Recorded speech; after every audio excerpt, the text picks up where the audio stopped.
I'm unmuted. There we go. So last year, our LC subcommittee, as you can tell by the list, is a fairly short list of people. And we have one other person that's not on the committee because we burned him out last year. We put together the LC guide, which if you guys have not looked at it, I'm just going to really recommend that you all download this and use it. It is a guide that should help you with everything LC. Not meant to be a novel, but especially chapter 5, which is a lot of what we're going to talk about, deals with preparing for tax season. We hope that this is the first of many LC enrichment sessions, and a lot of that depends on your feedback. So the most important thing that you can do for us today is at the end of the session, answer the evaluation form. Give us all the feedback. You can be mean, you can be nice, you can give us suggestions, but we need good, honest feedback to know if this is something you want, how often do you want it, which direction we should go. Okay, my name is Lori Evers. I'm chair of the LC subcommittee, which is a part of the National Leadership Development Committees. We have 4 other members. Karen Miller may be on the call. I didn't see her coming in, but she just got back from Australia, so we're not making her work today because she's still pretty jet lagged. But Amy, if you want to introduce yourself.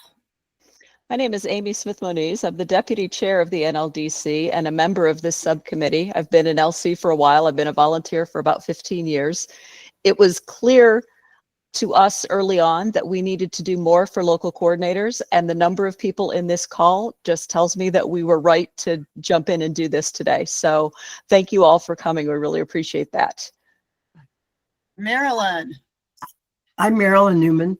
I'm a volunteer in the tax aid program for probably the last 20 some years, have been an LC and a DC, new to the NLDC, but definitely believe in the value of our LCs and what we can do to help them vision their job. Thank you. Cynthia. Hi, I'm Cynthia. I'm in Illinois 1 District 23. I have been a LC for approximately 4 tax season, and I had the opportunity to work with the committee on the LC guide. Yeah, thanks. And I'm about to start my 10th year in the tax aid program. 8 years as an LC, 4 in Atlanta, and I'm starting my 4th year as an LC up here now in Northern Virginia. And I do believe that LCs are the lifeblood of our organization. No LCs, no tax aid, no tax returns, no nothing. So you guys, you're so important. And I want to thank every person who has stepped up to be an LC. And 2 things. 1, thank you, because we know it's a tough job. We're trying to help make the administrative burden lighter. And remember, this is supposed to be fun. And the other part is you are not alone.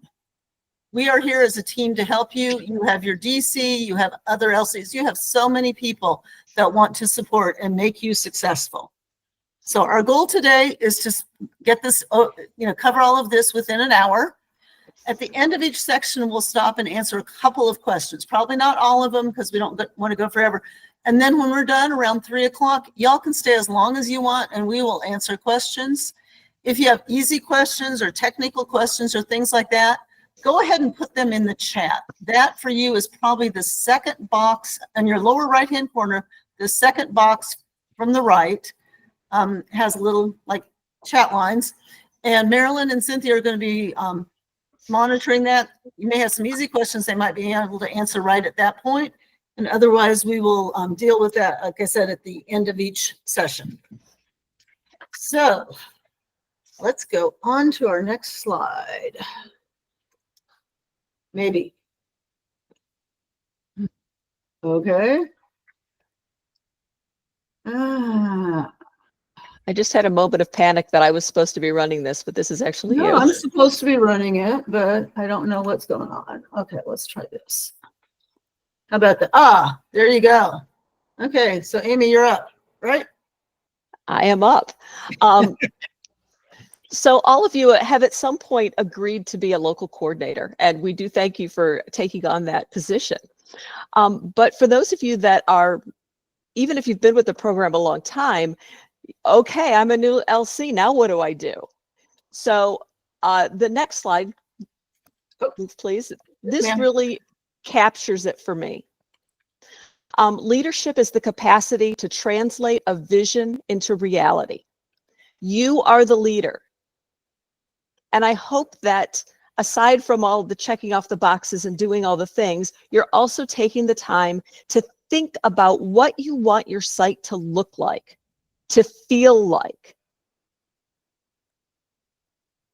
Imagine how your site could be. Because what you're going to be doing over the course of the next few months is taking that vision and making that into a reality. And you're going to, at the end of this, you're going to have a site. You want that site to be the site of your dreams, that is efficient and friendly and welcoming and successful in all the ways you want it to be. So please take a little bit of time to think about that vision that you have for your site. Next. So we're going to talk about some of the responsibilities of an LC, and there's a whole big pile of them here, but we're going to click next because we can get rid of some of them right away. We're not getting rid of them forever, but we're getting rid of them for now because now we're preparing for the season. So all the things that happen during the season, let's push those off and deal with them later. So as an LC, you're responsible for making sure all of the IRS quality site requirements are met, the AARP Foundation policies and procedures, the tax aid policies and procedures, that all of that stuff is in place and followed at the site. Take a moment to familiarize yourself with that stuff so that you know, as you're thinking about your vision, what requirements you have when you put that vision into action. You're going to work with your site host to make sure that you're compliant with all of those policies and procedures. You're going to make sure that the physical location of your site is safe and secure for both your taxpayers and your volunteers. You're going to work with your district coordinator to arrange for the volunteers, the equipment, and the materials for the site. I know that I'm also district coordinator, and I know that a lot of my LCs right now are getting antsy about wanting to make sure that they have the copier that they need or the intake forms. They're not ready yet. You can't have them yet. But those are all things that you will be getting for your site. Some of them you can do right now. Some of them you're just going to have to wait a little bit until they're ready. And you're going to need to make sure that you have the supplies you need. You need to have paper, you need to have pens, you have staplers, whatever the things are that you need at your site. You're going to take care of that. Click. I'm trying it. There we go. There we go. Just like the responsibilities, we have pre-season and during season activities. So we're going to click again and get rid of the ones that happen during the season. Oh, that looks so much better. I know, isn't that much easier? Yes. You're going to provide leadership to your local site team. And that's going to happen from now until you're completely done with taxes. But as you are getting your site prepared, you do not have to do every single thing. There may be things that you can delegate out to other members of your team. For example, at some point in the next couple months, you're going to have to start talking about your counselor scheduling. When are people taking vacations? Who's available on Mondays? All that kind of stuff. You can do that, but maybe there's somebody on your team that can do that. And that is one thing that you can delegate. So be thinking about what are some of all these things I have to do that actually there's someone else that could do it for me. You're responsible for it. It doesn't mean you have to do it. You're going to develop the goals and objectives as well as the strategies for your site's organization and maybe in the future expansion. And how do you assess how successful your site has been? Your goals and objectives are in the service of your vision. You are trying to come up with the things that will help you to get to where you want to be and to have your perfect site. And obviously, you're going to ensure compliance with tax aid programs and grant requirements. All of that stuff is in the QSRs and in the policies and procedures. Click. Okay. Okay, we're going to stop. We're going to stop here right now and ask for questions. And like we said, the best place for a question is in the chat, but I don't see anything that sort of showed up other than the LC guide. And that is a different topic. And I'm going to cover that in this next section. So, And Um, a question came up about reports, and I would just say that that's something that the ADS can help with. And we're going to talk a little more about that, aren't we? Reports, does that fit in? Okay. so that's we'll going to be, get to that. actually, that's going to be in resources too. I'm going to talk about that in just a minute. See, everybody's anticipating. This is good. We got them That's thinking. right. I see a Okay. perfect segue to your section, Lori. No, that was a plant. Okay. So let's talk about some of the resources. This goes back to the theme. You are not alone. Okay. Policy and Procedures Manual. Please, it's not a novel. Do not read it from beginning to end. But use it as a resource if you have a question. Like we had one that came up. We had a high school kid that wanted to volunteer. Had to be 18. Some high school kids are 18, but this one wasn't. So but it gives you good information on a lot of things. District coordinator and your district management team, so important. Your district coordinator wants you to succeed, because what happens if you're not the LC? They have to go in and cover for you. So it is in their best interest that you are successful for that and a lot of other reasons. But with your district management team, hopefully you have a technical coordinator. That's the person that you're going to go to help you with equipment. If you are a technophobe like I am, they will help you setting up your internet and all those type of things. So you don't have to know everything. Hopefully you have a training coordinator that you can work with. And another important one is your administration coordinator, your AC in your district, who can pull a lot of the reports for you. And if they can't figure out a report, they have people that will help them figure out, like Marilyn, the ADS at the state level, who can help them figure out how to do reports. So a report you may want. I want a report of all the volunteers at my site. If you can't figure that out, the AC will show you how to do it or will pull that for you. So all of those type of things, that team is there to support you and to support your site. That's why they exist. The foundation, the volunteer portal has a lot of information. Every single one of your volunteers, you have name, address, phone number, emergency contact, all of that in the portal. We used to have all of the NTTC and NTSC information in the portal, but now we probably need to add another thing, that's because they have their own drives if you need information, related to NTTC or technology and security.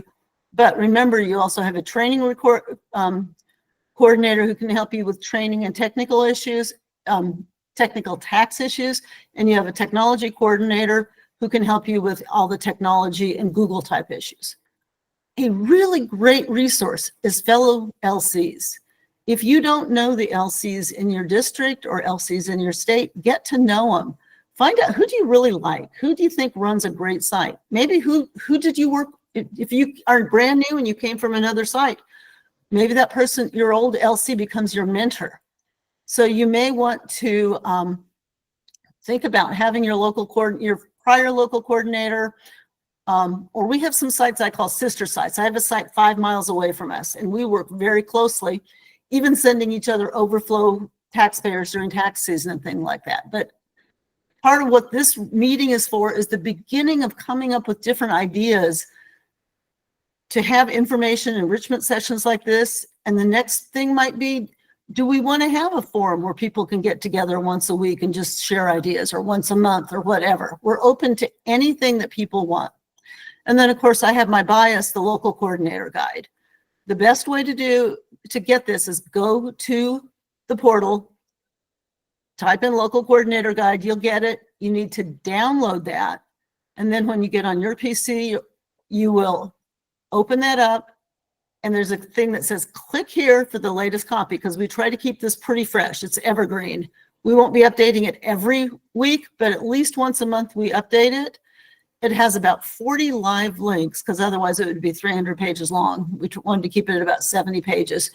And the links will take you to a lot of things that you don't have to just search the portal to try to find. Like one of mine is something we have to do once a year in January. Turn on your locator on the portal. There's a link and it tells you exactly how to do that. The things that you only do once a year, it's nice to have that. You don't have to remember all of these things. But the guide is great. Again, it's not a novel. Right now, I would recommend you focus on chapter 5. That is called Preparing for Tax Season. And it's a really, really important guide to get you for there. So I think that's all we have on resources. Yes. So any questions about resources? And I will try not to use as many acronyms. Thank you for the person who made that comment. Yeah. I know. Yeah. In the guide is a whole glossary of acronyms.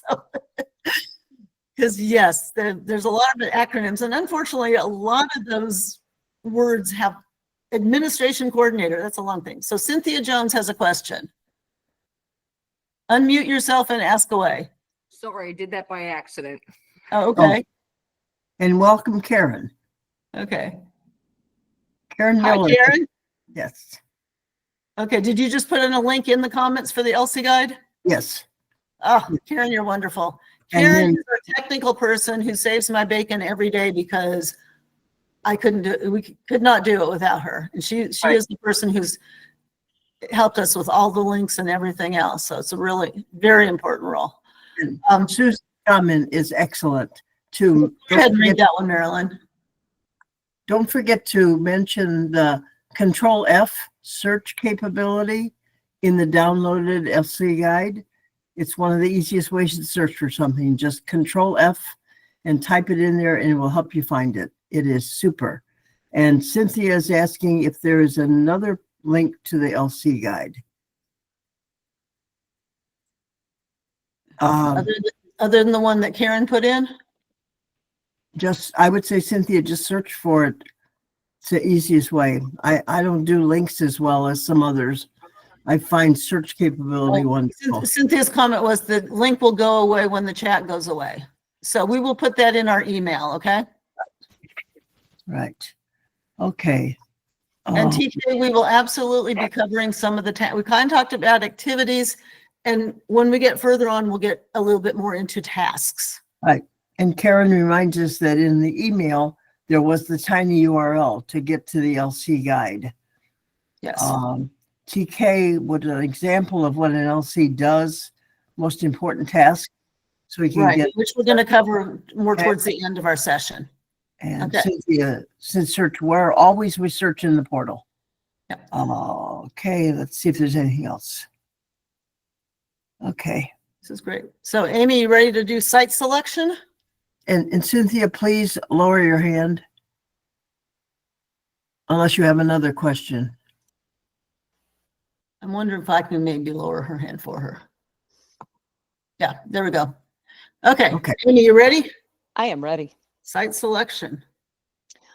So there are 267 people on this call, which means there are probably a lot of different situations out there. We're going to cover the most common. And what we're going to be talking about are what are some of the requirements of a site, and then if you're looking to do a site, sort of what are you looking for? But I just want to make it clear that we do realize that some of you are going into brand new sites and some of you are going into established sites and some of you may have mobile sites, but we're not going to try to cover every little bit of nitty gritty. This is the slightly higher view. And Lori, you're going to have to be clicking away at the site requirements. There we go. So every site has to have a unique EFIN, which is an electronic filing identification number. That number is attained from the IRS. If you're an established site, you already have an EFIN. If you are a new site, you need to make sure you get one. And that's a conversation with your state admin and obviously your DC. Mhm. Every site must also have a site identification number, an SIDN. Again, an established site already has one. If you have a new site, you need to make sure you get one. And again, conversations with your DC and your state administration specialist. So the SIDN is what gets you in the portal. The EFIN is what gets you registered with the IRS. Is that the best way to look at it? Works for me. Okay. And Karen will answer your question in a few minutes. Okay. Your site is required to be open to the public. So even if you are in, for example, a senior center, you can't only serve senior center members. It needs to be open to the public. Go ahead. It needs to be documented in the portal. It's not a tax aid site if it's not in the portal. And the biggest reason is because that's how people find you, is by going to the site locator in the portal.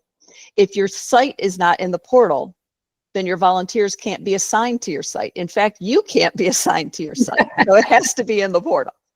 It's a non-negotiable. Yep. Your site must serve all taxpayers, subject to availability, certification, and scope. We do understand that a lot of people think we only do retired people or we only do older people, and that's not true. We serve all taxpayers as long as they're in scope, we have an appointment available for them, and it's within our certification. So it's important that you make sure that you and possibly your site host both understand that you will not be turning people away because they make more than $100,000 a year or because they're under age 50. We're serving all taxpayers. Go ahead. Decided to freeze for a minute. Yeah, there we go. There you go. Every site must file returns online. We all know there are times when we have to do a paper return, but our default is online filing, and that is a requirement of each site. Okay. Have required materials available on site. Those required materials are things that we get either from the IRS or from the portal. And if you look in the local coordinator guide, you will see that there is a laundry list of which things are required. There are other things that are nice to have, but there is a list of those things that are required and where you would go to get them. Next up, be set up in a manner to protect taxpayer confidentiality and process documents for the service delivery model being used. Your site needs to protect your taxpayer confidentiality a reasonable amount. Your taxpayer's there. It's no secret that that person is there. That's not what you're protecting. You're protecting their confidential data. You can set up your site to help facilitate that. One way you can do that is by making sure that you guys are far enough apart so that a normal conversation is not easily overheard by the person next to you. You can do that by making sure that you have perhaps a place where you can step aside if you need to, where, you know, this is really sensitive. You know what? Let's just go into this hallway or into this room over here and we'll talk about it there. Having your computer set up so that no one can look over your shoulder and see what's on there. So all of those things are your setup that help to protect your taxpayer confidentiality. And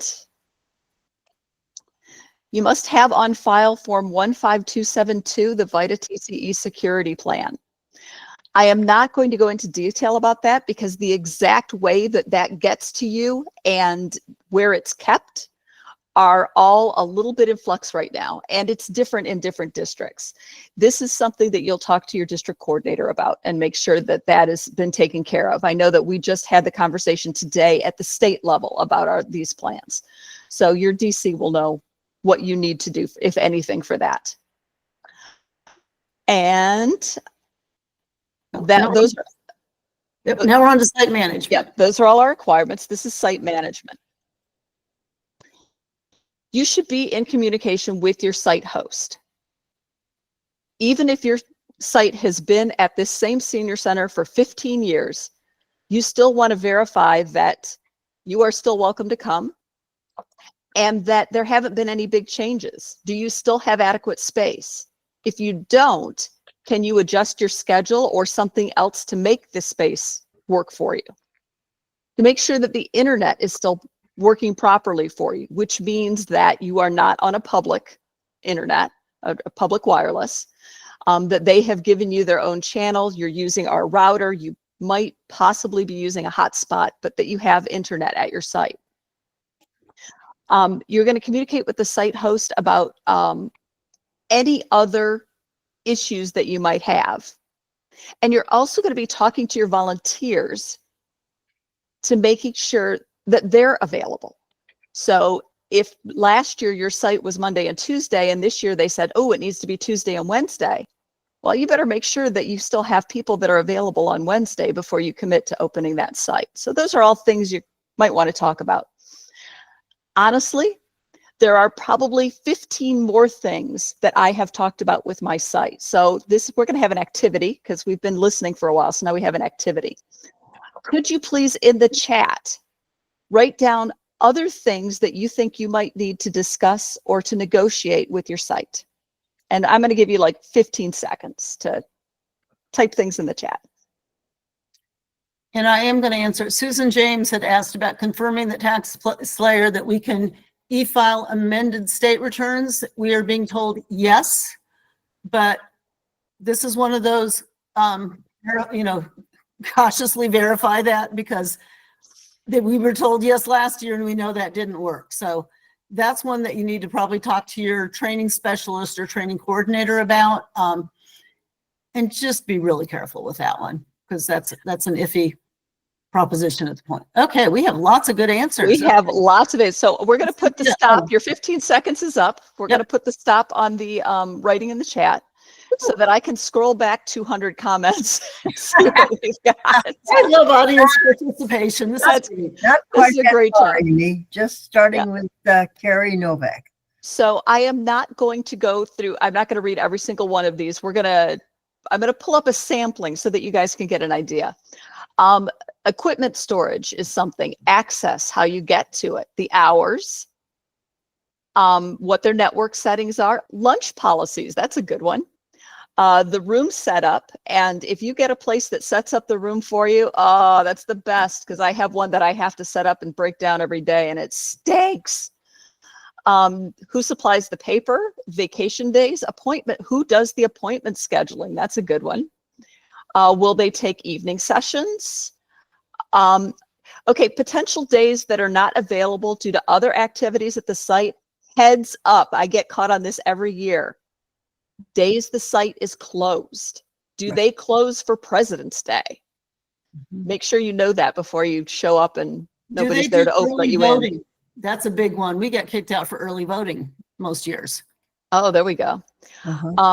Chairs, not only for the tax preparation, but also for waiting. So where will people wait? Promotion, that's a great one. Advertising availability. Any holidays closed? Margaret, you're reading my mind. The shredder, do they have a shredder you can use? The security plans, what you do for snow days. There are probably half of you that don't have to worry about that, but for us northern folks, that's a thing. The scheduling and volume of clients, and hours changed to a school vacation. Okay, great job, you guys. You are feeling it.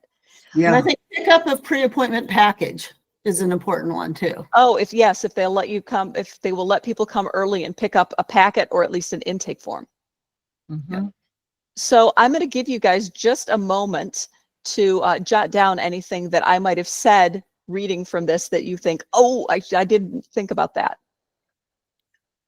Not jot down comments, jot down on your own piece of paper. Yes, jot down on your own piece of paper. My favorite comment is no snow days in Hawaii. I want to hear it. Yeah. Right. Good for you, Catherine. La, la, la, la. I can't hear you. Okay. Well, we have one more for you, Amy. Criteria for a tax aid site. So we've talked about some of these things, but these are things that you might want to think about if you're out looking at new sites. And as someone who has spent some time looking at new sites over the last couple of weeks, these are the things I was looking for.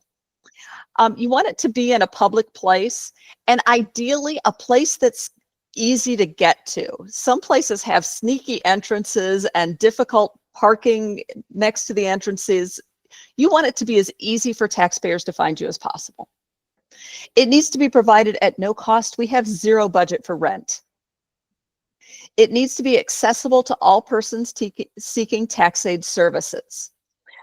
I'm not talking about disabilities. I'll talk about that in a minute. Let's say, for example, it is a clubhouse inside a gated community. There needs to be a way for people who are not part of that community to get through that gate and to your site. So make sure that there's access for everyone who is seeking the services, that you cannot limit it to just the people in the community.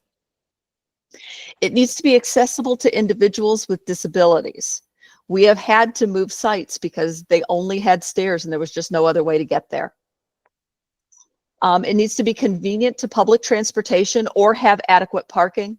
But go back to disabilities for a minute, because Yep, if we can yep. accommodate somebody, like That's do a true. drop off and come to the person on the first floor, even though we're on the second, we can walk down and do an interview on the first floor. That could work in certain situations. That is absolutely right. So as long as you can accommodate those disabilities, that's fine, but an elevator's way easier. And at our site, we every year get a blind client with her service dog. And so that's like the best day of the year is the day the dog shows up. And like I said before, parking or public transportation, people have to be able to get to you.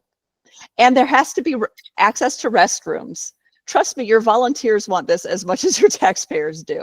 And that is like so obvious, but not all places think about that when they're offering up their space. So you need to make sure they understand that you're also going to be using their restrooms. And I did see several questions pop up here. So what have we got? Where does Elsie get contract signed and proof of insurance? So let's talk about MOUs. Lori, do LCs sign contracts? Hell no. Not ever. No. Never, never, never, never. Remember, you're part of a team. And in this case, the team member is going to be a staff member. You guys have all heard about our chain of command. So if you have something where someone needs a memorandum of understanding, an MOU, or a COI, a certificate of insurance, anything like that, you send it up the chain. You tell your DC tells your SC tells your district coordinator tells your state coordinator. Your state coordinator tells your regional coordinator, and your regional coordinator tells your assistant national director, and that person signs.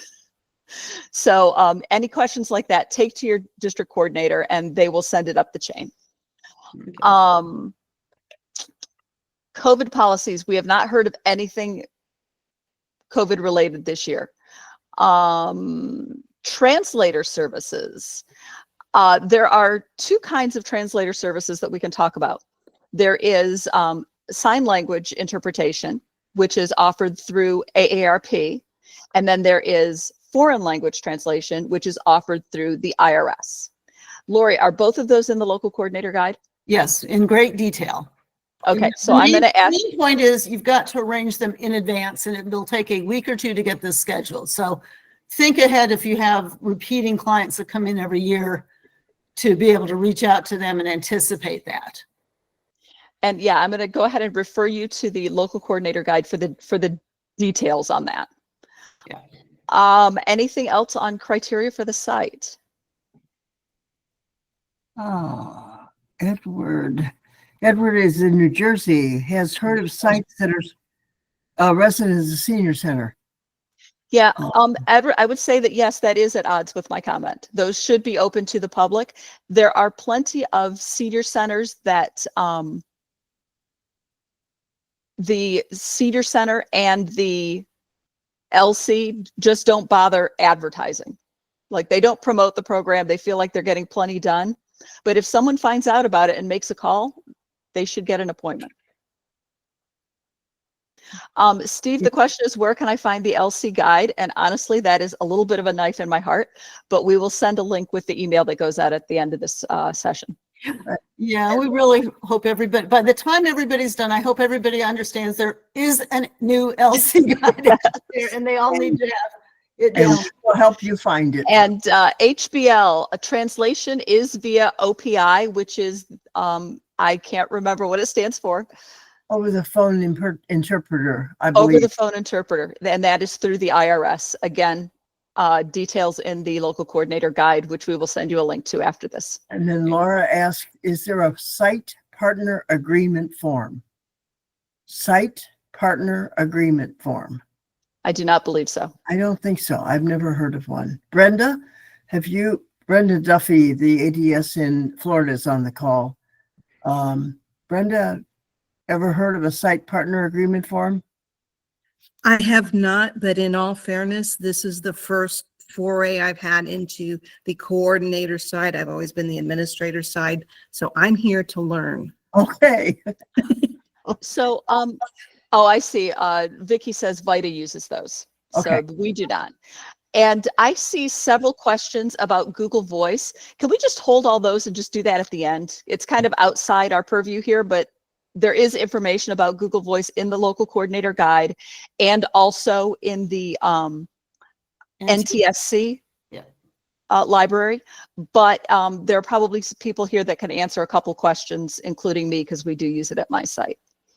Lori, you want to move on? Moving on. Oh, wait, we had more. Oh. Another slide. We need more things. Did Sorry, any of you Amy. have tables on your list? Need tables It would and be chairs. good to have chairs to sit in, yeah. Yeah. Table, chairs, lighting, duh.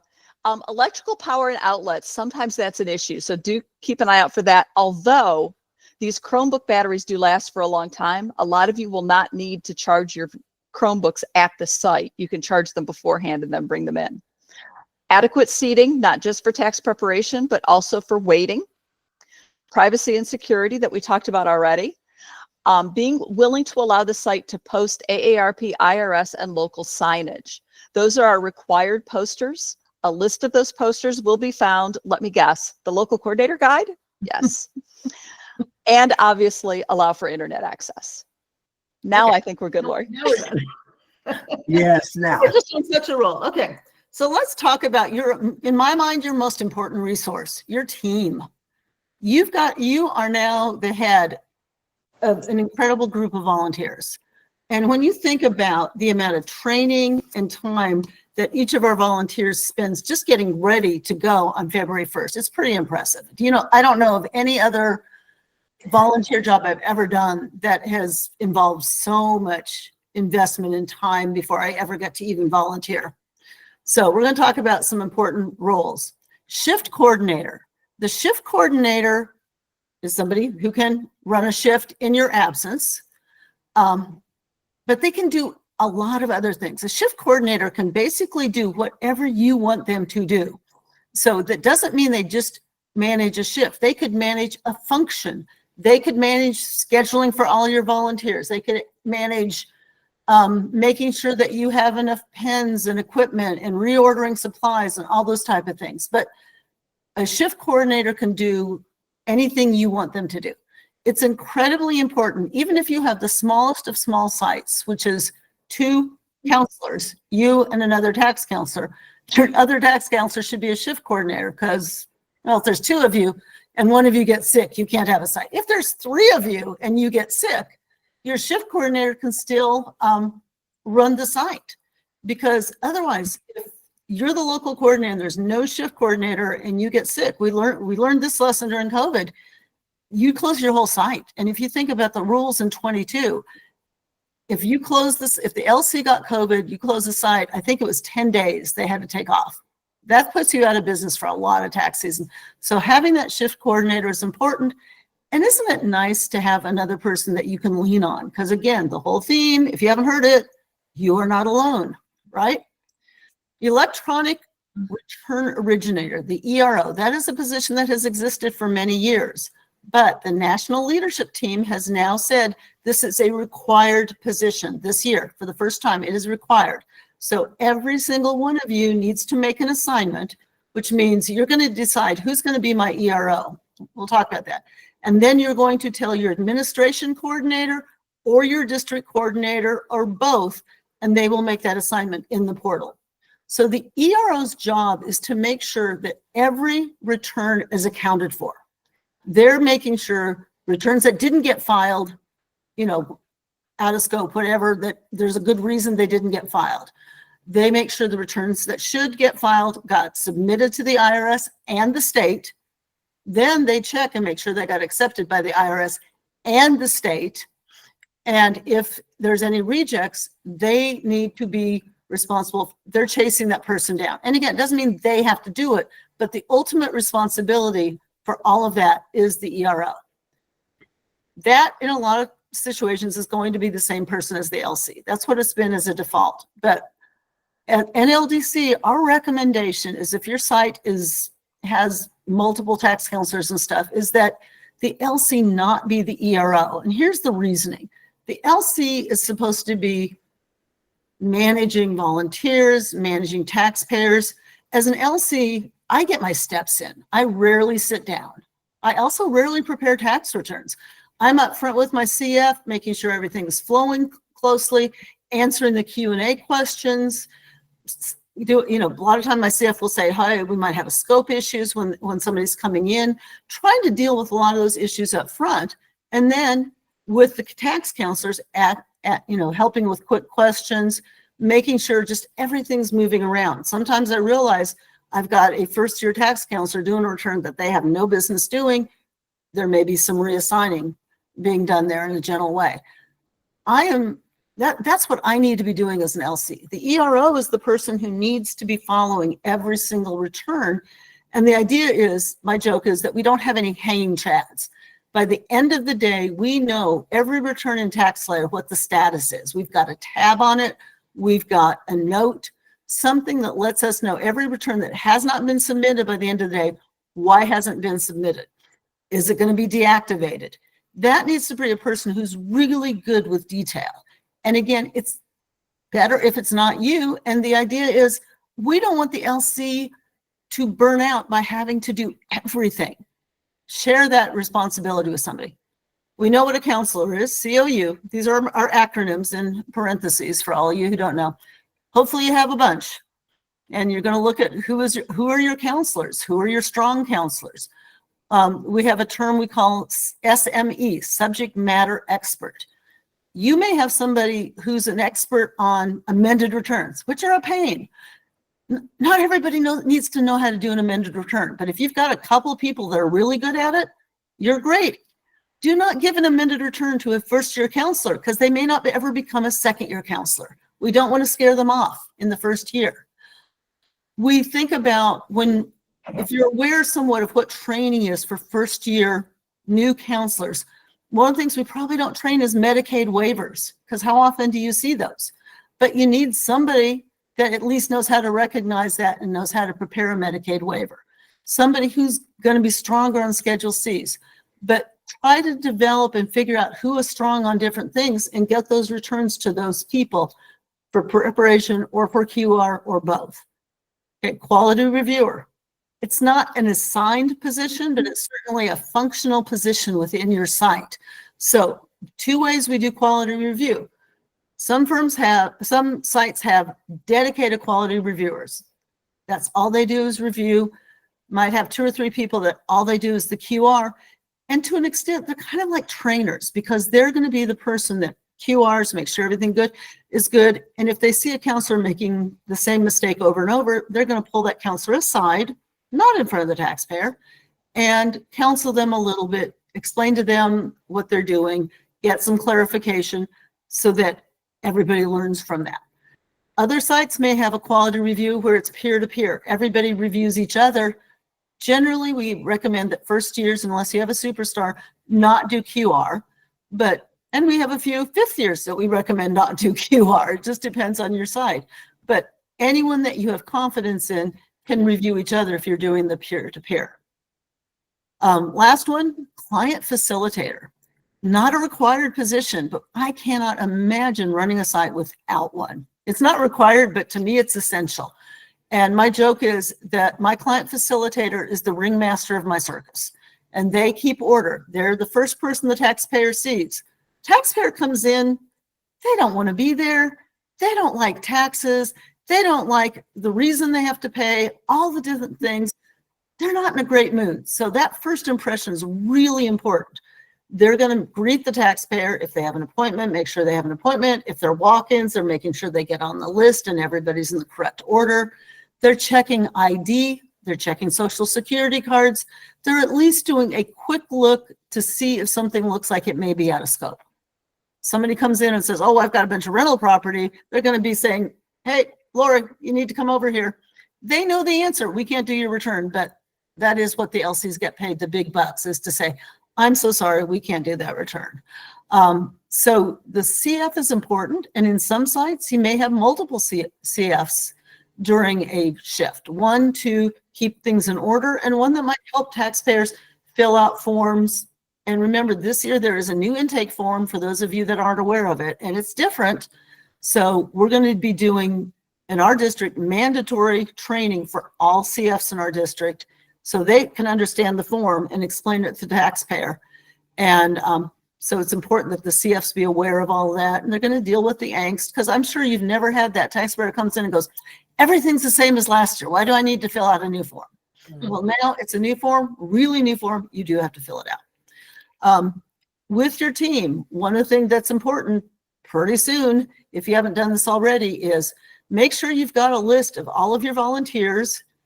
Set them up as contacts in your Google contacts, because then you can set them up with your site and put a tag on it. And every time you send, my site is Herndon, I just send an email to Herndon and it populates all of my volunteers. And I can say, hey, who's in this year? Who's not in? Can you let me know if you have any, if you have vacation planned, any medical procedures, things like that. So we start getting who's going to be here, who's going skiing for a week, not allowed during tax season, who is going to be doing, you know, and you may get somebody saying, I'm not sure I can do it this year. My spouse is sick.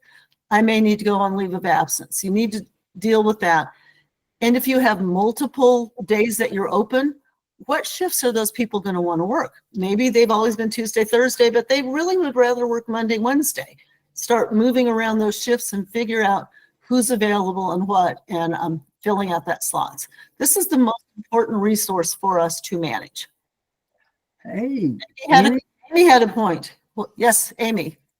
Lori, we did not even talk about this. This is a new topic. Oh. Some of you may find that you are given brand new volunteers this year. Just make sure that you're kind of thinking ahead to how you're going to handle those. If you have people in your volunteer group that are going to be good mentors to those, and how you're going to make those assignments.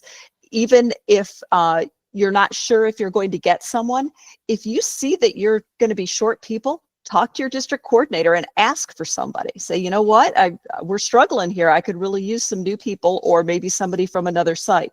So you can negotiate volunteers a little bit with your district coordinator. Absolutely. And with your first years, do assign them a mentor. In the past, we've used a lot of experienced people to be mentors, but we find out they're going and it's kind of intimidating. So going to the national meeting and talking to a lot of the training people, the idea really is to put your first and second year, the people who have 1 or 2 years of experience, with your new people, because they're like, I remember what it was like. They're going to be able to help with them and be a little calm. And remember, your first years are going to be doing Social Security income, pensions, W-2s. You're not going to give them an Uber driver their first week of volunteering, hopefully. And if you haven't talked to your training coordinator or your district coordinator, find out how they're training people, what they're training people. This year, the focus is much more on training for awareness, not training every piece of minutia, because how much can somebody learn? And if you're doing a 40-hour live class, I'm a retired CPA. I've been doing taxes 40 years, and there's so much stuff I still don't know. So how much can we teach anyone in 40 hours to do a return? But we can teach them how to know, ding, ding, ding, there's a problem. I need to look this up in the 4012, or I need to ask for help. So the care and feeding of a first-year person is so important, because if that first-year person has a good experience, they become a second-year person. And once they're a second-year person, they're going to come back. I mean, our goal is to have 10-year volunteers. We don't want to see turnover at the site. Part of what makes volunteering fun is to be with that same team of people every year, working collaboratively, rowing in the same way, helping solve tax problems. It's all the fun stuff we used to do when we had real jobs without all the metrics and the bonuses and the year-end evaluations and all the stuff that we didn't like about having real jobs. So I have seen so many comments. So I'm not sure that we have time for all that. I do see one that says, my client facilitator serves as an ERO, but I believe that an ERO has to be a tax counselor because they have to have access to tax Slayer. Is that correct? It is. Amy? Yep. yes. Okay. And remember, a client facilitator can get certified as a tax counselor, but does not have to prepare, be a tax counselor. They can Right. still, all of that. Yeah. We're going to be talking about LMS in a while. Calm Okay, down. Lori, before you go too much further, because it's farther back in the chat, there are 2 comments about the new router configuration that I think everybody needs to know about. And the new router configuration includes a guest account so the taxpayers can easily access the customer portal. Did we all know that? I didn't know that. I didn't know that, so that's why I want to be sure you do. And then Grant wants us to be sure to remind everyone that it's strictly prohibited to connect personal devices such as cell phones, tablets, and computers to the secure ARP Foundation. Okay, only ARP Foundation Chromebooks can be connected. I just thought those were 2 really good reminders. Those are good things, and that may be. And I didn't want to get too much past it because we've had so much since. And can I just restate this? And if I'm getting it wrong, will somebody please jump in? Okay. So what I'm hearing is that we will now have 2 channels, a secure channel, which is only for tax preparation. The tax slayer portal or the volunteer portal? Tax Slayer portal. Yeah, tax slayer portal. Tax slayer. Okay, just so we're sure that everybody knows there are 2 portals out there. Yeah. And that may be, the whole tax slayer portal to me would be an advanced topic that, think that in your evaluation reports. I think we're not going to cover that today, but I think it's a powerful, powerful tool. But, our goal today is not to totally explode your brain. We want you to actually, show up on February 1st and be an LC. So that could be an advanced topic. If people are interested in learning more about it, we'd love to cover it, but we are not going to be covering it today. Okay. So just one more note on that. We did create documentation around the tax slayer customer portal, how to invite people to it, how taxpayers can get their documents to it. I don't know the link off the top of my head. I can certainly send it to someone, but we did document that whole process. I mean, NTSC has amazing documentation, and between NTSC and NOC, the tip sheets are fabulous. So there's a lot of things, but yes. Right. Okay, Lori, I think everything else in the chat either was dealt with an answer or is off in the ether and would be better served at the end. Yes, and because we are getting we're getting close to the end, guys. Okay, we're going to talk about delivery methods quickly. Okay, we're going to talk about the first 2, and the rest are what I call are like with taxes, training for awareness. Most sites do the traditional in-person model. Taxpayer comes in, they meet with the tax counselor. The tax counselor does their return, takes them over to the QR person does the review, prints the return, goes over with the taxpayer, they sign, it gets e-filed. Okay, now during COVID, we developed a whole bunch of other models. The one that seems to have some sticking power is the drop-off model, which my site actually uses. About 18% of the sites last year used the drop-off model. It's a cool model if you haven't looked at it before. And it works really well for a new site. I had a new site 3 years ago, and I had all new. I had 5 tax counselors that were all new. And the idea of having to meet face-to-face with the taxpayer and try to prepare the return while talking to them was pretty intimidating.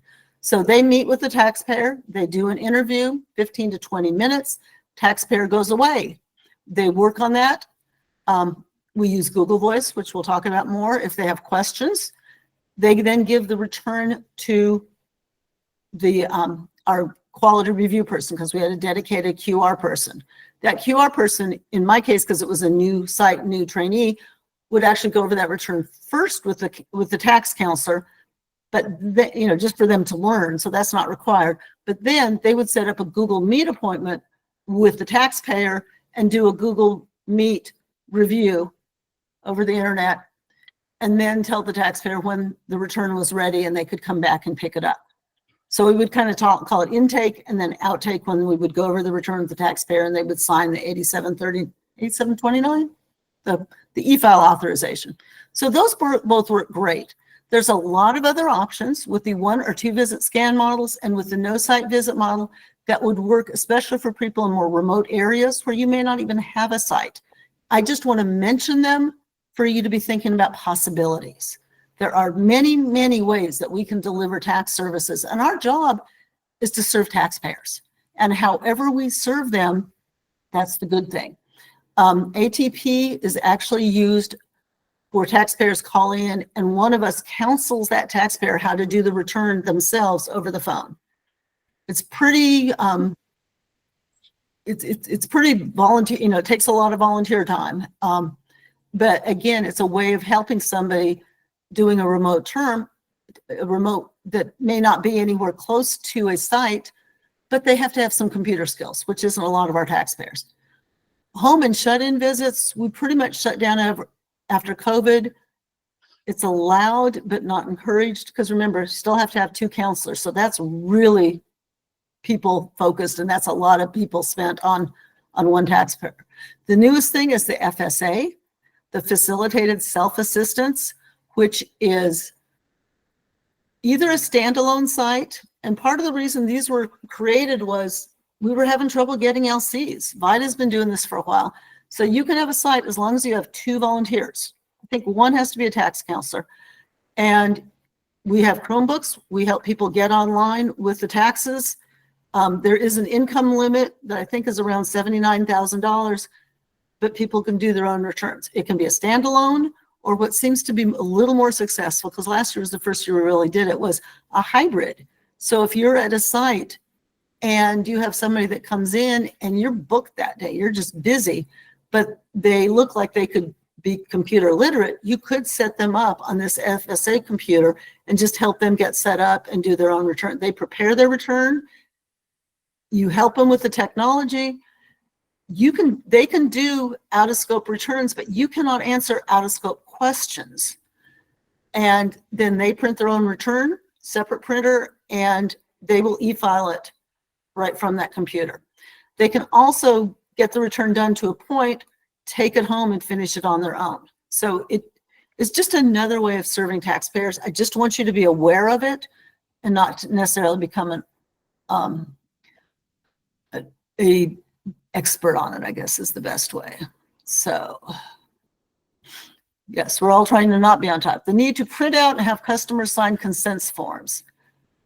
My understanding is that the customers don't have to sign, they sign the original consent forms in the booklet, but we have to include the consent forms as part of the print set, which is the default print set with TSO.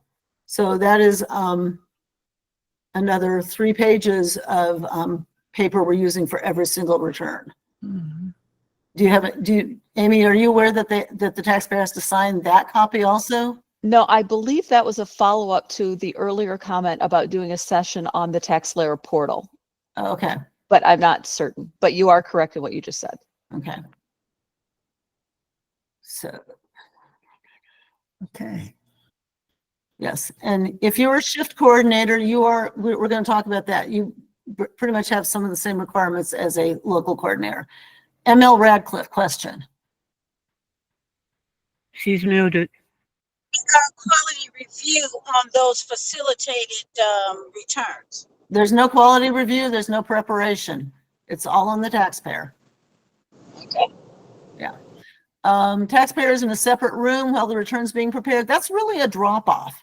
And we do that at our site. A lot of times we get their information. We actually send them to lunch because we're in a small downtown area. Go to get lunch, come back in a couple hours, which people love. So, so Marshall, I don't think that the taxpayer signs the printed consent forms, but we will try to answer that. So Madeline, you had a question? Unmute, Madeline. Unmute. There you go.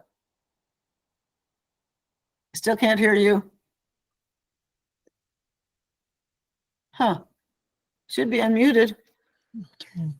Okay. While Madeline is unmuting, Scott had this question very early on, and I told him we might get to it. What reports from the portal are useful to the LC? The most important one to me is the list of everybody assigned to your site. I would agree. And you can get help with that, Scott, from your ADS. Yeah. So what I want to do is, because it's 3:05, so we are going to zoom through the last few couple things, and then we will do questions at the end forever, okay? And Madeline, if you can put your question in the chat. Right. Okay. Yeah, sorry. And Alfred's question is really apropos. How about meeting again? I would So- love to meet again. I have nothing else going on in my life. I love doing Right. this. Okay. Yeah. So let's talk about, again, COVID was tough in a lot of ways, but there were also a lot of lessons learned and some positive things that kind of came out of it. We all learned how to pivot and all those fun words that all of our millennial children use. Most taxpayers, before COVID were walk-ins. People come in, they stand in line. I mean, I still remember going to my library. We opened at 10. I'm coming in at 9:30 to set up, and I'm walking the gauntlet. I've already got 20 people in line. I was here first. No, I was here first. Oh my gosh, it was just not fun. Some did appointments because maybe a senior setter would set them up for them or whatever. But we went to appointments during COVID to keep people a little stretched out, not as many people sitting in a waiting area. And session management, which was around before COVID, really expanded.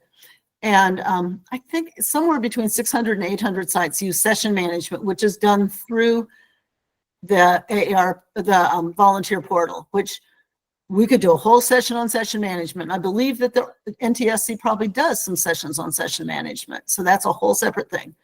Sometimes you have your host site that makes appointments. Senior centers, some of the smaller libraries might do it. It's a nice option to have if that happens. A lot of times that is pen and paper on a piece, on a calendar. And there are some great commercial products, and that's what we use, is one of the commercial products. It costs $20 a month.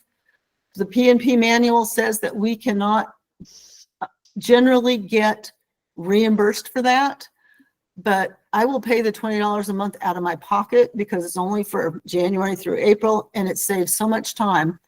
Taxpayers can go online and set up appointments. They can call the Google Voice, and the CFRI will call them later and make appointments over the phone for people who can't set it up online.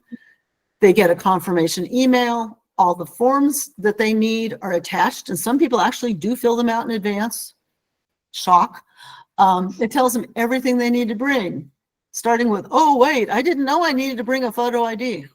Yeah. And then you can set this up a couple days before the appointment. They get an email confirmation. Confirm, cancel, reschedule. All done automatically. It saves a ton of time, and it makes them so much more efficient. The two commercial products I'm aware of is Acuity, ACCUITY, and Coalendar that starts with a K. We have a few other sites that have used, in our district, we have some sites that use Coalendar, some that use Acuity. If you have multiple sites, you can get a break on the price. So I just think it's a great tool, and it just helps. And anyone else who's using commercial, if you want to put it in the chat, put the names of the other ones and y'all research it, because I think that they are really, really great resources. Okay, Amy, you get to take control. This is the best. This is the task part somebody was asking about. Yeah. There are a lot of, this is why I should not talk and share at the same time. There we go. There are a lot of deliverables, tasks that we have as local coordinators. And I am waiting for this to, there we go. Now we're talking. Yeah. So I learned today that if you are having trouble seeing this, if you wiggle your cursor over here, you may get a plus, a little magnifying glass with a plus, and you can make it bigger on your screen.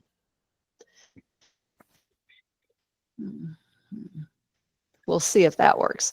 So this is our local coordinator master timeline, and I'm only showing you a small piece of it because it's something like 60 tasks long. And they go throughout from September through the end of April. And not all LCs have to do, we put in 58 tasks, possible tasks. It doesn't mean the LC has to, maybe required to do each one, but we want to make sure we covered every possible task. So when you see this, it is Appendix A in the local coordinator guide.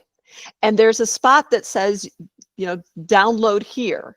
If you download, then you will get this Excel version, which you can edit. In this case, we've already given you a couple of columns that might help. One is assigned to. You might assign it to yourself, or you might assign it to someone else on your team. Or in my district, a number of these things are handled at the district level and the LC doesn't have to do them at all. And then a little check mark that you can do when it's done. Or a So- date. I like a date. Or a date, or the initials of the person that did it. So you can see there are a handful here that are between September and the end of November. Verify the site availability, set the days and hours of service, contact your team members to get confirmation on their plans. Make sure there's stuff in the portal is up to date. I like my new marquee thing. Attend the district LC meeting. If you haven't had a district LC meeting, then I'm very sorry. I've had 3 so far. We do them virtually. But that's just where we catch up. We talk about the things that are coming up. We have a draft of our new volunteers to see who gets whom. All of that is happening around now. We're talking to our teams about district certification requirements. So when are the training sessions? What do you have to get done and when? Oh, you've agreed to be a shift coordinator. Don't forget, you also need. Amy froze. Is everybody else? There you go. Are you unfrozen now, Amy? Amy's having a little bit of bandwidth problems. Marilyn, can you hear me? Yes, Okay, so I'm going to just take over for a minute until Amy unfreezes. yes. So yes, we'll talk about the LMS requirements, talk about practice labs. I mean, Karen Miller, who's in my district, and I were talking about, sending the longest email in history to all of our volunteers, just making sure they know when is Lincoln Learn coming out, when can they get on LMS, all of those type of things that have been communicated to us. They call it a cascade. The state coordinator finds things out. They tell the district coordinator tells the LC, and then the LC tells all of the volunteers at their site. So the thing that's great about this Appendix A, because it is my favorite part of the LC guide, is it really helps you know what you need to do. And again, you don't have to just delegate, and Amy's word is share this with your shift coordinators. Share this with everybody. My client facilitator loves to go put up posters because she goes to all the fire stations and, who works at fire stations.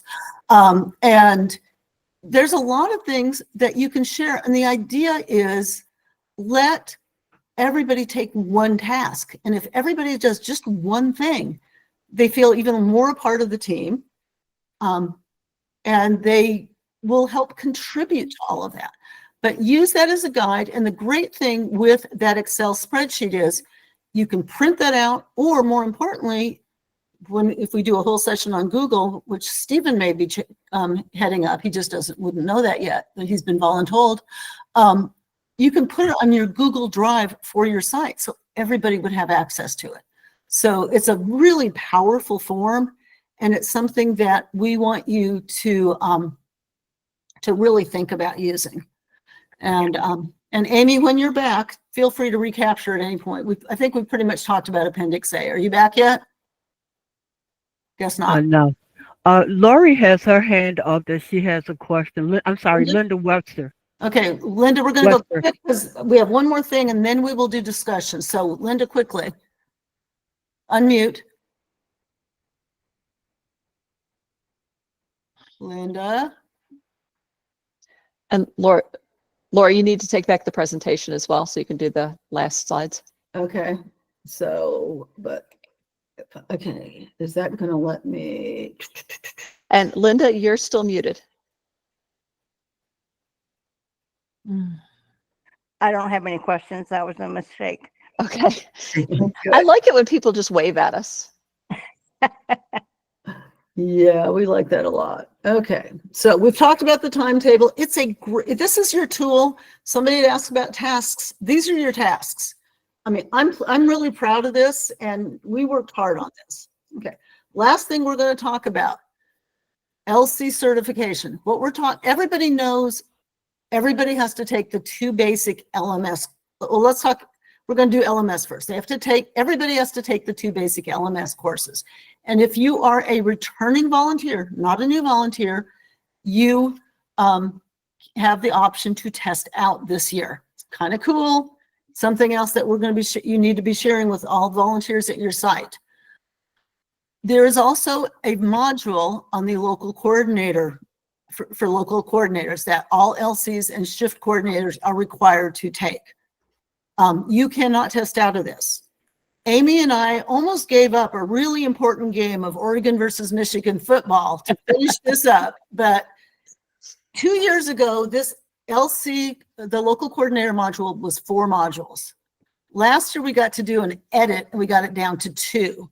This year, we were allowed to do a total rewrite, which is very cool, somewhat based on the LC guide. And we did it in 22 minutes. But To be clear, it took us longer than 22 minutes to do it. yeah, It only takes 22 minutes to take it. yeah, it's, you know, so it's, yeah, we spent a lot more prepared. Yeah, we had many versions, but it's really good. And, you know, not that we're biased at all, but I think you will like it and you will learn from it and you will not be able to test out of this one. So just take it and, you know, I know you'll love it. Okay. For Link and Learn, you've got to take the standards of conduct. You've got to take the intake and interview, and the LCs and shift coordinators must take and pass the site coordinator test, which is 15 questions. There are 3 or 4 questions on that are minutia that we did not put into the local coordinator module because that's a module that will live in perpetuity and they'll have different questions.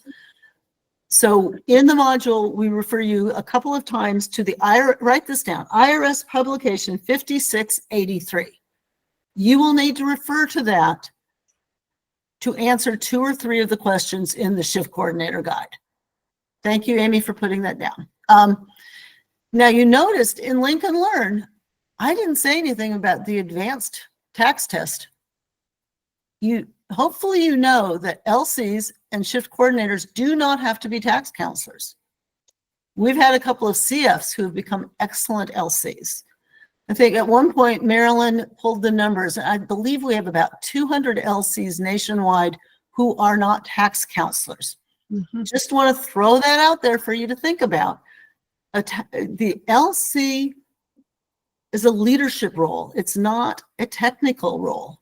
And so that's part of why I don't prepare a lot of tax returns, because I think it's more important to be leading and keeping everything moving than doing that. So just one more thing to think about. So, and the additional point there is when you're looking at your team to say who could be a shift coordinator, a client facilitator could be a shift coordinator. Absolutely.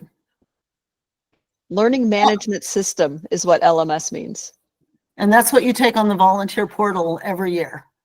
So we have reached that time, 3:19, and I really appreciate how many people are still with us. This is so cool. Right. Linda Wester, do you still have your hand up? Or is that on accident? That was an accident. Okay. So I think I can take that down. I did. Okay. Then I might have just put it back up. Yeah. So Amy, in a couple of minutes, and Karen, the meeting is an hour and a half, or it can be as long as you want to stay. So you can leave anytime. At this point, we're done, except for Amy is going to post. If you see that Google form right there that Amy just posted with the link, please, please, please fill that out. That's our evaluation. We really want, what do you want? What can we do? If there's this many people, we know that there is a hunger for this information, and we want to do whatever we can to help you guys be as successful as possible. So please answer that. And now we are going to take as many questions. Oh, and Amy, do you want to cover what you're going to do once this is all over, right? Oh, yes. I was just wondering what I was going to do, but now I remember. Take a bath. I don't know. Yeah. It's been a minute. We will be sending out an email that contains the recording, as long as the recording came out with the transcript. I think we're okay, even though I lost internet. I will send out this PowerPoint that you've already looked at. and also a link to the local coordinator guide. So that will just be in an email from NLDC. Yes, and feel free to forward this to anybody you want to. This is not proprietary information. We want to get this into everybody's hands. So Everybody in TaxAid. yes, everybody in taxing. But you know, this is a starting point, and we, you know, can use whatever help we have. So let's actually do, how do I obtain a Google Voice number? Is that through your technical coordinator, Amy, I believe? So that would be the place where I would start talking. Take a look at the NTSC library. There is a whole section on how to do Google Voice, and it's different depending on what your situation is, because some of you may have sites that have used Google Voice in the past, in which case yours is already assigned and it's just a matter of getting into it. If your site did not have a Google Voice assigned, then they'll need to start from the beginning and get one for you, because they learned that they had a ton of Google Voice numbers and people weren't using them. And so they got rid of them to not have to pay for them. But if you will say you'll use it, they'll get it back for you. Yeah. So start with your technical coordinator and the NTSC library. I might be able to find the thing real quick. So you talk and I'll see if I can find the thing real quick. I mean, I'll tell you, Google Voice and Google Meet are really powerful tools. And it's interesting, when AARP, I think it was 2018, decided to get Chromebooks and go to Chromebooks because, you know, of all the security and information. You know, along with that, which I don't think people were even that aware of, was this whole Google suite of information. And as I admitted earlier, I am, you know, not great on technology, but I am learning. And Google's Meet, Google Voice, Google Forms, Google Drive, there are so many tools that are out there to help you. And this is a perfect example of, at your site, say, hey, has anybody here used all these Google apps? And if somebody has, let them run those tools for you and let them kind of be your tool expert. Lori, it's Karen. Sure. I think one thing that is important to understand is that each site can get this Google Voice number like Amy was talking about, but each tax counselor has Google Meet on their Chromebook. So you can use Google Meet to make a phone call. Yes, and to text. No, you cannot. Oh, no, Google Voice is for texting, that's right. You cannot text with Google Meet. That is the downfall of that. And then the other thing, of course, is that your tax counselors can get their own Google Voice numbers and use that to call taxpayers as well. And that way taxpayers don't get their individual phone numbers. That's what we want, is taxpayers not to have our individual numbers and call us. So the general site number is very useful, but it's only one number. And so everyone who has access to that number gets all the text messages, and but several people could share that number. So you just have to figure out how you want to use it. Absolutely. Thanks, Karen. And so Karen, you know, just Karen in my district, she doesn't maybe not know this because she just got back from Australia, but she's on the district management team. She has the title of Google Guru. So that if I have a local coordinator who's like, I have one who's a new coordinator, and the old coordinator didn't want anything to do with Google. And it's like, how do I do a Google Voice? How do I do this? And I'm like, call Karen, because I don't have to do everything. This is the theme. You do not have to do everything. You have a team to help you do this stuff. It's not all on you. That's so important. Okay. So, Amy, just 1 second. For folks who got this invite, not directly, but through their DC, how do they get on the email list so that they can get it directly? Great Thank you for mentioning that, Marilyn. I'm sorry? I said, thank you for mentioning that. I was waiting for them to get through to bring it up. Right. I just think that's really important, because I know there are a lot of people on the call who got it from their DC, or some folks in Illinois one got it from me. How do they get on the list? Okay, so I just put my email in there. If you put LC enrichment in the subject line and then just give me a note that says, please add me to the list, I will pull those that way because I do not have a better way to do it. Yeah, okay. So just, well, I'm not going there. Yeah, let me think about how best to do that in the future. We will be sending this that I'm sending out. I will be sending out to all the regional and state coordinators as well as the originals on the list. And then anybody who sends me their information. Okay. Okay. And we So, have three. I think there's some hands up, right? Yeah. Yeah. Okay, so Matt Man. Boy, That's me. I like that. Thank you. All right. So I had one question about Google Voice that I put in the chat, but I have a question about supplies. When I'm going onto the portal and, you know, where you're supposed to be able to order supplies, there's no way to actually look at the supplies to see like what the revision date is. So I'm inheriting a bunch of, you know, forms and things that you're supposed to display at the, you know, at the facilitator tables and all of that stuff. And I have no way to know whether that stuff's been revised. I mean, I just don't want to necessarily spend the money and order everything all new because I may have perfectly good supplies. A good example is what I still call the trifold. You know, what is it? The dependent core, you know, Fivefold. the eightfold. If you click on that and then you can click on it to enlarge the image in the bottom, I think right-hand corner, it says revised, and that one was June 2023. Okay, so that does, you can see the revised date. I Yes. think, Yeah, if you have to blow it up kind of big, but Okay. it should have revision dates on most of them. I think most of the posters are revised every year just for legal reasons, but I mean, obviously the envelopes are new this year, so you have to have all new envelopes, which you're supposed to have every year. I'm not sure they're available yet. OMB just approved the intake and interview form like 2 days ago.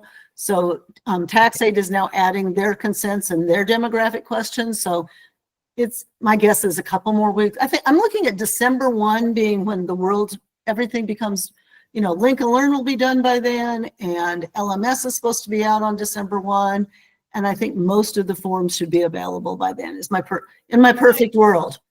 I'm really good. How are you? all right, thank you. And then my question about Google Voice was, I saw on the documentation that it said that you have to have an app, an iPhone. It won't allow an Android phone to connect. Is that still true? Do we know? And are they working on it? You don't need the phone. You can connect through your Chromebook. That's Right, how but we if I all use wanted to use a phone and have it ring and all of that, because, you know, if I'm using my Chromebook to like prepare a tax return, and then somebody gets a call for another taxpayer, that just makes it a little more difficult to pass that call around. If I had a phone, I could just hand them the phone. My Android works just fine. Yeah, It does, Google okay. for Google Voice, it should.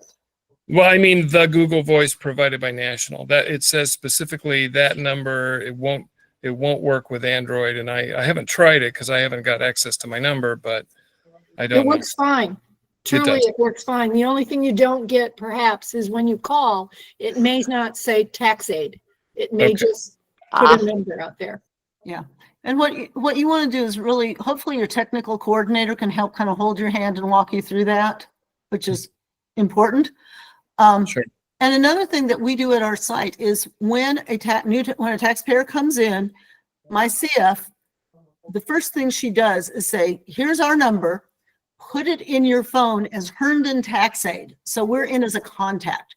So Right. when we call somebody, you know, because who answers the phone if they don't recognize the number, right? But when we call somebody and if it comes up as Herndon TaxAid, they're going to answer that phone. And it has the additional thing of, you know, a bunch of us got 22, you know, underpayment of estimated tax notices this summer. So they were able to call that number, leave a voicemail. I have a message that says, we'll check this once a week over the summer. And then I was able to call them back, which Okay. is a whole lot better than them calling National and it, you know, having to come all the way down to us that somebody has a question. If they can call me directly, I'm happier with that. Not my personal number, but the other number. Okay, good news. Thank you. Okay, great. Eunice? Eunice, do you have a question? She's muted. You're muted, Eunice. There we go. Okay. Can you hear me now? I can. All right. That IRS pub, did you say 5723? No, 5683. 5683. Yeah. Talk All about right. it. Yeah, it's an obscure publication, but you can just download it or read it online from the irs.gov. All right. Thank you. That's that way. Okay. Okay, who's next? You have Joe B and Brent. Okay, Joe B. You need to unmute. I just unmuted. I was waiting. Thank you. Amy, I think, said she was going to put her email address so we could be. She did. It's in the chat. Here, I'll pin it.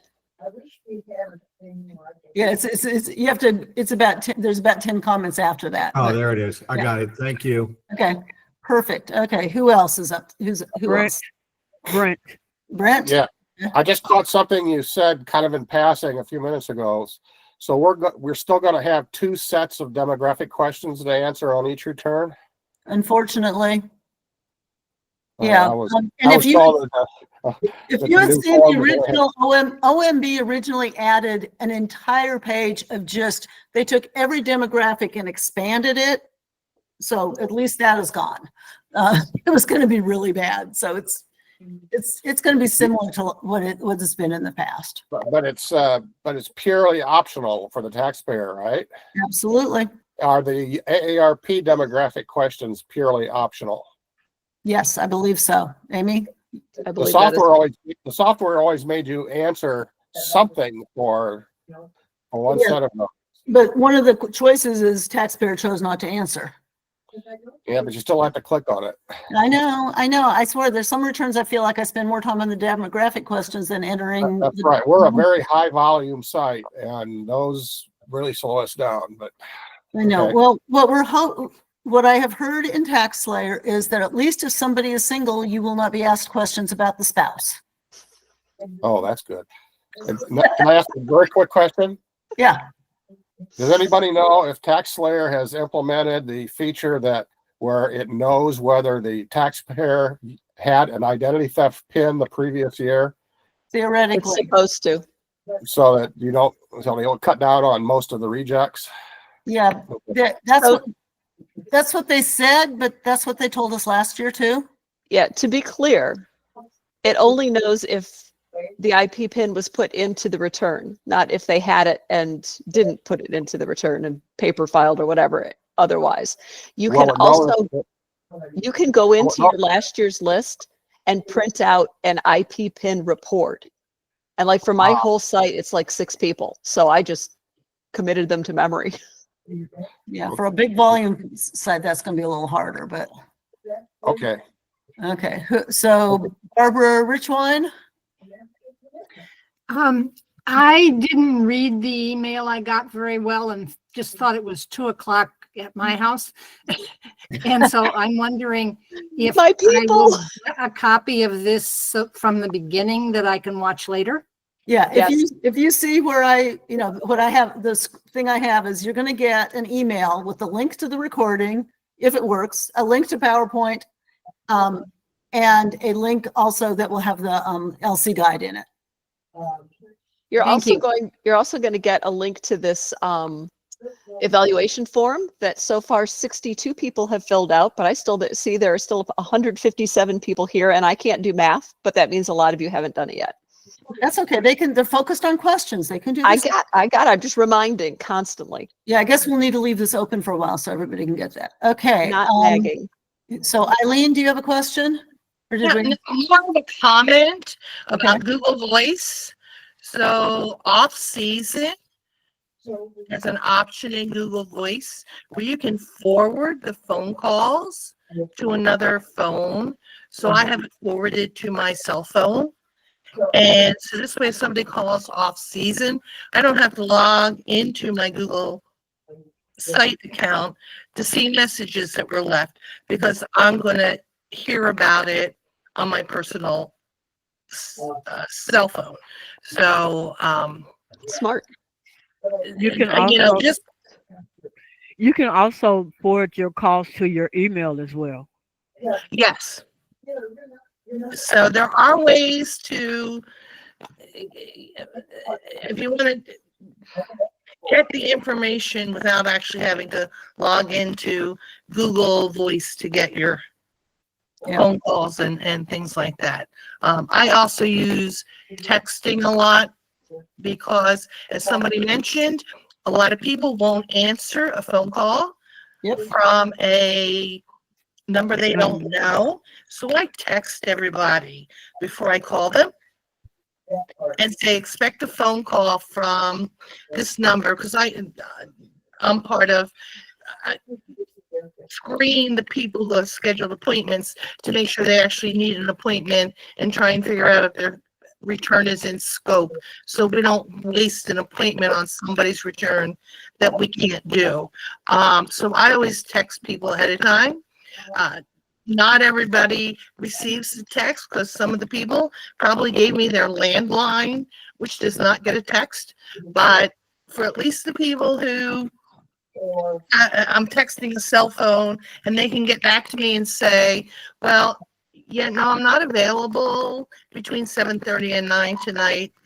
Can we do it tomorrow? You know, like, Right. No, that's good. Yeah. Hey, Amy, can you repost the link because it's so far up in a couple of people have asked for it again. This is the evaluation? Yeah. Yeah. The evaluation. Okay. Yep, Cynthia yep. Jones, do you still have do you have a question? Yes. Okay.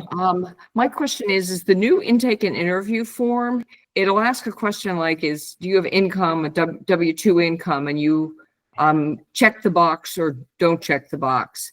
If you don't check the box, the assumption is you don't have income of that sort, but it could also be that they didn't understand the question or they just missed the question or whatever. I mean, that's the whole purpose of the form, because the IRS felt like we were not, and we, meaning TaxAid and VITA, were not doing an adequate job of interviewing people. So they want that counselor to go through every single question with the taxpayer. So they want you to go through every single question. So the question is, so how do you deal with the fact that it's not checked off? Do you make you say, I want to confirm that you had no wage income. Is that correct? You did not work, were you retired? You think about different ways to word that. And then you have all that comment section where you just put NA or whatever it is. Okay. All right. So just to document that you've actually asked that you've asked all those hard questions, because a lot of things get missed. And NTCC does have a training video on the new intake form. Fabulous training video. Yeah. So Linda, I know your hand is up again. Is it supposed to be up or is it just still up? Yeah. I don't think it ever went down. Someone asked about the LMS courses. I believe Lori stated that those will be available in December. December 1. They have all been developed. They are like ready to go, and they are testing the heck out of them so that we don't have the problems we had 2 years ago with them.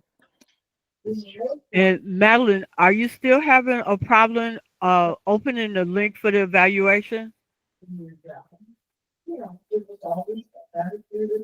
And she wasn't able to get her sound working before either.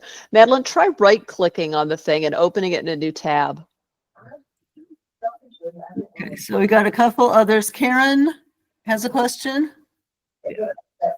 Yeah, you mentioned a couple of times about testing out of some of the LMS sessions, and I wondered, what does that mean exactly? So when you go into the volunteer portal and you go to the training tab, and it will take you to the 2 required courses. I don't exactly know what it's going to look like, but it's going to say something like, would you like to take the test to be able to test out of these? And if you say yes, it's going to give you 10 tests. 10 questions. And is it a 70 or an 80 you have to get? 80. You have to 80. get 80? I believe it's 80. So if you get an 80%, you're done. And it shows that you've taken, now this will be the fun part. It will show, it's supposed to show that you have essentially taken the 2 tests that you've tested out. Now, unlike Lincoln Learn, you don't get a second try. If you get a 60, it's going to take you right into, you know, policy and procedures and security and technology that you'll need to take. Not as much as an issue for us as LCs, but just to be aware of, is the people that test out, is that going to show on their certification screen when we go do certification? So if This is Brenda from NOC, and the plan is, yes, that's part of the testing that's going on right now. the plan, yeah, I know. And We're still in testing. Cautiously optimistic. You know, we've all learned, right? Oh, thank God for NOC and NTSC and all these people who handle this type of stuff so that I don't have to. So we still have 134 people on this call. That is pretty awesome. I'm just blown away. I'm pretty excited. Okay, Vic, is that Vicky, NH1? Who's It is. okay? I have a posters question. So it's really clear that early December, maybe even January, we won't have the envelopes or the intake booklets. That's fine. That's pretty clear. We can send that message out. We know the scope poster is actually available and you can order that.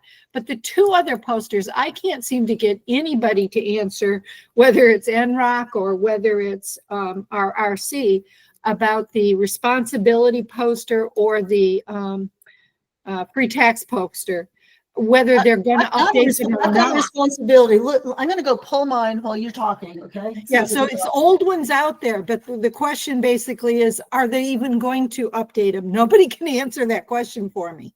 I like how you think we know. They won't tell us. Well, the training people told us, someone told us about the scope poster. I think it was the training webinar. They would know that. And the intake and the envelopes we got from the RCs that count on January 1st-ish. Ish. But those other two posters, it's like, should we be ordering the old ones because they're not going to update them, or should we be sitting on our hands waiting until the new ones? I would order them just to have them. We've got them, so I'm not really worried about that. It's not like you have to order hundreds. You're only ordering like one for each site to display, right? I order, you know, I order two so I can display the Spanish side and the English. But I mean, this has a 12/23 date on it. Yeah. I don't think anything's changed. And just like scope, I mean, the only scope change is about Olympic and Paralympic awards. Which and the scope poster is new. There is a new scope poster. It's available. We can order it. Typically, I would have ordered them for our October meeting and given them to all the LCs. But this year and last year, they weren't available. So it's been frustrating. Well, I think that 12/23 date on yours, Lori, is a warning that it's not going to come out until December. Yeah, if there's a new one. I mean, I order them because I don't have enough going on this week. I'm doing orientation for 40 new prospects tomorrow morning. Oh, congratulations. That's cool. Well, and then I have another 40 on Saturday.